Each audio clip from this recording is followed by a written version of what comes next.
No, so what's up mga pre? It's your boy Jan Smith Yap, and I am here back again with another video, no?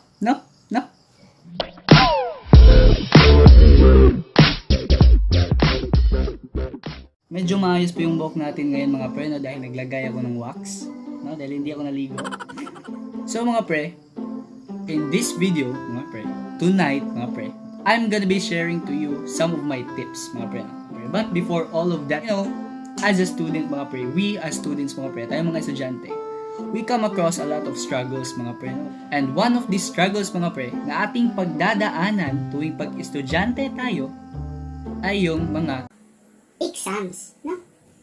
So mga pre, for today's video, tonight pala kasi gabi na, no? I'm gonna be sharing to you my 5 tips in surviving in exams, no? So let's start. So tip number 1, choose your friends, no? What I mean by choose your friends, mga pre, no, is that hindi itong mga kaibigan mo na papakinggan ka sa lahat ng mga problema mo, ng mga kagabahan mo sa buhay. No, hindi yan mga pre, hindi yan ang tinutukoy ko. What I mean is choose your friends, mga pre, is pumili ka ng kaibigan mo na matatalino, no? At handang magpakopya. You know why, mga pre? You know why? I'll tell you why in tip number 2. Tip number 2, don't be late. No? In examinations, mga pre, in examination days, yung exam week niyo, mga exam day, gano'n, huwag kang malilate, mga pre, no? Huwag kang malate, no? Okay lang na malate ka sa mga lections nyo, sa mga classes, basta in exam days, mga pre, huwag kang malate, no? Kahit 8:30 pa yung exam mo, 7 pa lang, nandun ka na sa examination room. And you know what's the reason, mga pre? When you are the first one to go to your examination room, mga pre, you have the power to choose your chairs. And this is what we call dito pala. The cheating arrangement, no? And this cheating arrangement, mga pre, will help you, no?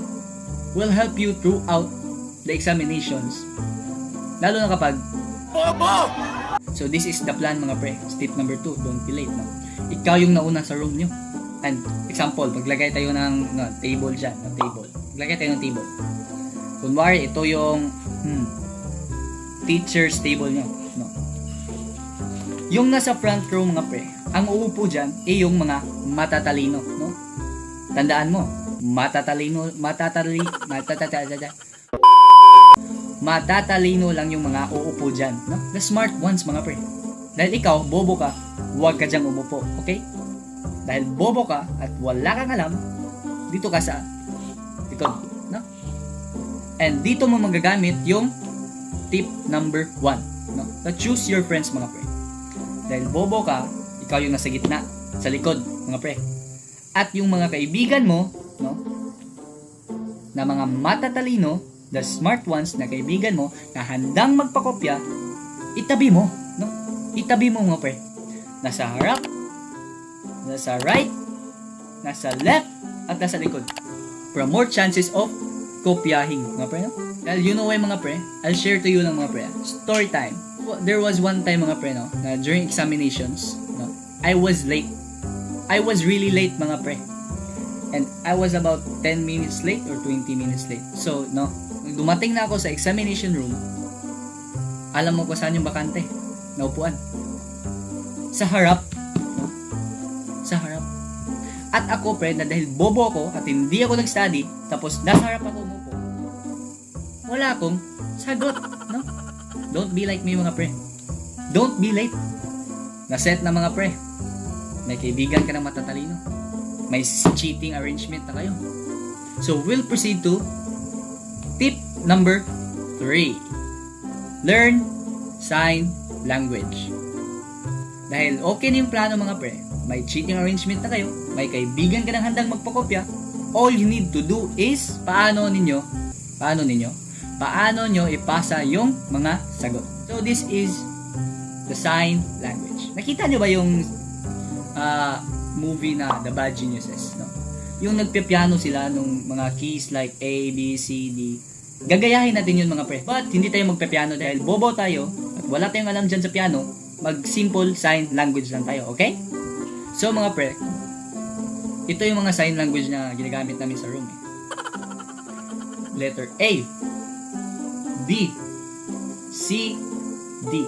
No? Pag multiple choices mga pre, no? Multiple choices, A, B, C, D lang naman talaga yan, di ba?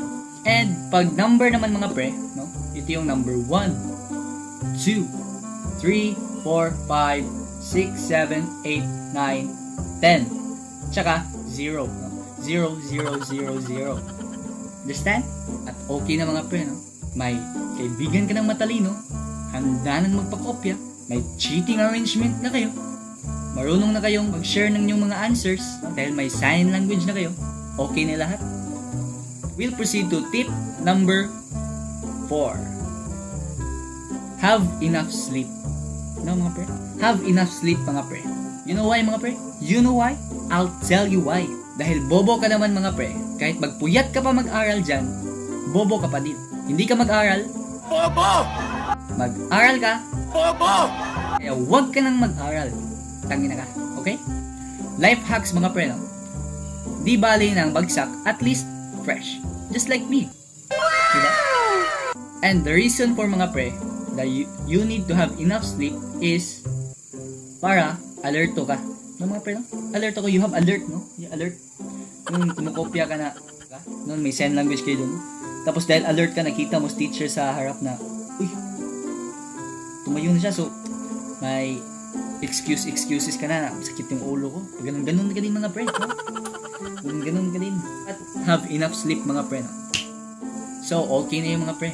May tip na 1, 2, 3, 4. So, tip number 5, mag-study ka, tanga. Joke lang lahat yun. Pero kung seryosohin mo yun dahil bobo ka, tanga ka, okay lang. By the way mga pre, joke lang lahat yun mga pre. No? Wag mo akong gayahin. No? Dahil masama yun. Mag-study ka. It's always better to have honest answers mga pre than to copy the wrong answers. No? It's better to try your best. No? Yung sariling sikap mo talaga. Huwag kang mangungopya. It's bad. Sama, nag-video. Magsamok-samok. Miss Papa, uy. Hi, guys. Samok ka. Ganun pa po. Bubuang mo sa di. Apakaya aja, apakah? Apakah? Kiss aja. Kiss. Kiss. Wala na nung go. Interruption. Mga pre, no? May advertisement. Sana ba ako? Ayun, mga pre, no? Mas mabuti na yung sarili mong sikap, no? Nung nag-study ka talaga, no?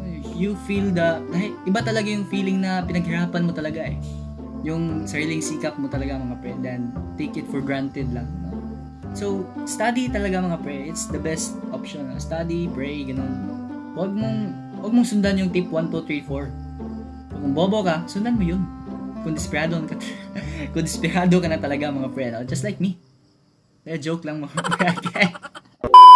So mga pre, no? All of this mga pre is just for fun na mga pre, for comedy, baka tumawa kayo dyan, no? Makabang din kayo mga pre, dahil mag-upload din ako ng maraming videos, no mga pre. So, subscribe na kayo kung hindi pa kayo nakasubscribe, no? Like, comment, subscribe to my channel. No, like this video and comment this video, then subscribe to my channel. Oh, yun mga pre, no? Thank you for watching this video mga pre. Gusto kong sumubok mag-shoutout mga pre. So, kung sino yung gusto magpa-shoutout mga pre, just comment down below mga pre, no? I'll try to have a shoutout the next video. So, abang-abang din kayo mga pre. Thank you for watching mga pre. Peace out!